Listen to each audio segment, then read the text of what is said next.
یہ ظاہر افسوسناک بات ہوتی ہے جب کسی بے گناہ شخص کی جان اس کے بغیر کسی قصور کے چلی جائے، اور یہ حکومت کے لیے بھی تشویش کی بات ہے۔ اس مسئلے کو ہم حل کرنا چاہتے ہیں، اور اس میں میں نے پہلے بھی عرض کیا تھا کہ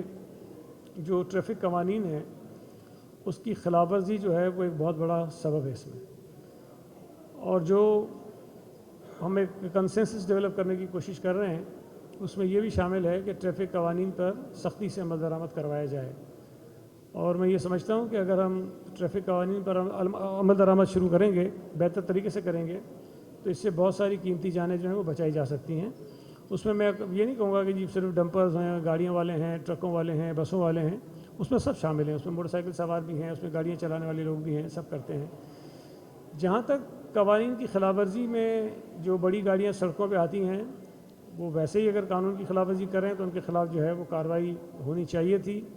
کہیں کہیں ہوتی بھی ہے، لیکن شہر بہت بڑا ہے، کہیں نہ کہیں یہ وائلیشن اس کی نظر آ جاتی ہے، جس کی وجہ سے یہ نقصان بھی ہوتا ہے۔